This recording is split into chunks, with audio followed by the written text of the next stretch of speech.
Hey, what is up, everyone? This is Zach, aka Keats39, here to bring you another NBA DFS slate. Just two games, but we got pretty hefty prize pools tonight, being the first game back from the All Star game. Um, so definitely worth playing. Not the two best games, but not bad by any means. So gonna go ahead and get right into this one. Gonna do a little different. I'm just gonna go through both games to give you like my overall thoughts, considering there's only two instead of giving five guys. Um, So, first game we have Memphis and Washington. Um, this is going to be the game you want to target. You'll see why I'm not very much into the second game. I'm probably going to try to get all my pieces from this game. Um, but everybody had a chance to rest up. You got a lot more guys healthy than what we had before the break. We had a lot of guys sitting out. Um, but today, pretty healthy. So this first game, Memphis was a team that was missing a fair amount of guys. Um, um, Guys like Kyle Anderson missed a couple before the All Star break.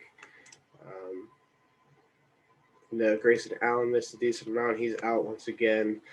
Um, so for the slate, there's a lot of star power, not very much mid tier. So it's going to be kind of star scrubs for me. Um, so starting off, like I love both John Murray and Jonas Valanciunas. Um, this is a rematch from right before the break. Valanciunas only played 29 minutes. It looked like he was going to play more. He played a ton in the second half. He got in the very early foul trouble. Still put up 11 and 16. I do like him a lot here. Once again, he's one of those mid tier guys that I do really. Probably really the only one that I really like. Um, both of these two guys I'm going to have a fair amount of exposure to. Going down to these other guys, Kyle Anderson, he's a GPP guy that I like a lot, but for cash, I have no interest. His minutes are kind of all over the board, which most of the Grizzlies are, as they've been playing a lot of young guys get the minutes, which I understand from them. Um, but he's a guy that's been good, really good overall this year, especially when he's given minutes. Like you see, he has a lot of upside. Especially in this matchup. I just don't really trust the minutes overall. But for GPP, I think he's very much in play. Honestly, same for Dylan Brooks. But as you see, he's getting more minutes. He does get a bump because of the no Grayson Allen.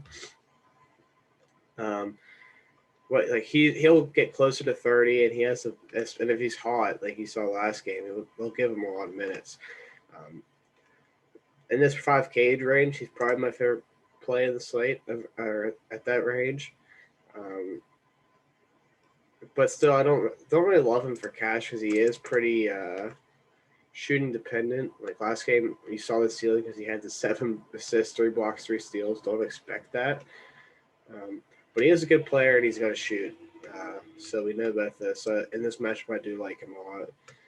Um, Outside that, like Brandon Clark for GPP, sure.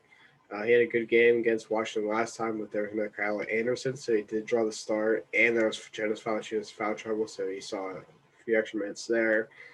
Um, he's a good player that I like a lot, but just don't really like him playing like where he's playing, especially at the price tag for the minutes floor. Um, D'Anthony Melton's a guy that I think it's really interesting GPPs. We saw last time it was Washington. He had a big game, um, but we also saw right after a really low 15-minute game, which he was still putting up the DK point per minute. Just I think he's really solid for GPP just because of the ceiling. I'm gonna guess Desmond Bane starts again, and he's probably gonna be the one of the chalkiest value guys on the slate. At 4K, I don't think his ownership probably isn't going to be what it's worth. He may very well end up in my lineup. He may end up being a core play. But for GPP, I don't know if I'm going to go here. Just like he's a catch and shoot guy, especially when he starts, he really doesn't see much ball handling or anything. If he's off the bench, he does kind of see some of that and is more active. But when he's starting, it's like you see a lot of Ja Morant, Dylan Brooks, and like he's the fifth guy every time. So I'll have exposure, but I think it's worth noting he's not as good of a play as his ownership will say. Um, Justice Winslow, I think, is fine for just not going to see many more than 20 minutes, but he's a good player getting a lot of usage off the bench. That's really it for that side. On the Washington side, I obviously like Russell and Bradley Beal. They're playing awesome basketball, but they also have some interesting value guys as well. I think Bertans at 4.4, he's getting decent minutes, and he's a guy that can get hot. I like him a lot for GPP. Um, Robin Lopez, I really, really like for cash even. He's just really cheap, and you know he's going to get minutes, and he's been really solid. So I think he's fine. I think that Mo Wagner is interesting for GPP. Um, hasn't gotten the great minutes, but he does have the upside.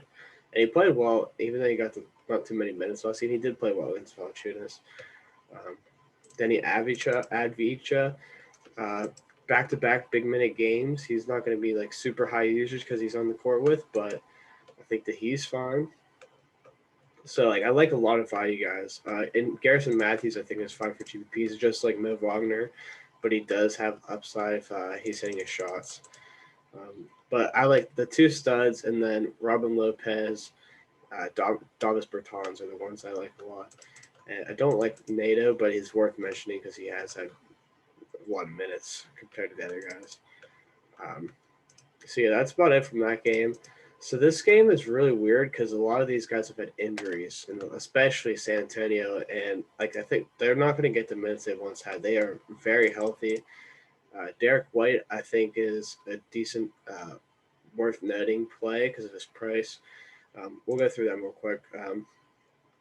So with Derek White coming back, and they got a couple guys back. Derek White, Marcus Aldridge.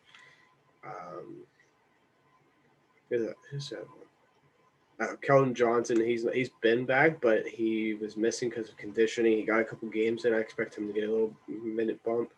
But that's all worth noting because so they were getting a lot of minutes. Guys like Lonnie Walker, DeMar DeRozan usage went up. DeJounte Murray minutes and usage went up. I don't have much interest in them because their prices are up from the games that those guys miss. Obviously, both those guys have good upside. Like it's not like a bad game environment. I don't trust these guys with them getting healthy of being under Greg Popovich. But they both have upside, so I definitely understand the plays. Rudy Gay, he's the other one that's coming back. That he missed a lot of time, but it's just going to cut all these guys' minutes down. Like they have a lot of guys they want to play. Like Trey Lyles was awesome before the break. You can't play him just because LaMarcus Aldridge was missing. So is Rudy Gay. Like he might DNP tonight, even though he's great. So the Spurs are just really tough tonight because of their pricing and getting all those guys back. On the other side, Dallas, they were missing. Luka missed a game before All-Star break. Porzingis missed a couple. He didn't miss the last one, but they missed a couple. So they're just a tough team as well. Like getting healthy. Like I don't want to play Porzingis at 8.6. He's got the upside, but just not really worth it to me. Luka Doncic is underpriced. I think he's fine. A fine play. I prefer Russell Westbrook and Bradley Beal. But like 100% understand playing Luka because he is the one guy on the slate that does have the 70. He has the highest upside on the slate by a mile, even over Russell Westbrook. But yeah, a lot of these other guys I don't have much interest in. Like we saw Hardaway Jr. get a bump because of those two guys the two studs missing. Same with Josh Richardson. I think they're fine for cash. But those guys, like I think Maxi Kleber is okay for cash. Just don't have too much interest. But yeah, it's just a really tough situation. You got the studs that are going to dominate usage, and then a bunch of guys like that, if they're hitting their shots, they'll hit value, but they don't have any floor. So yeah, that's going to do it for the slate. Obviously, I like the first game a lot more. I think the second one's fine for GPP because most people are going to be on the first game. But I just think the pace, the matchup, the prices are just way better in that first one. So that's where I'm going to look to be. So as always, make sure to hit the like and subscribe button, and I'll see you guys tomorrow. Later.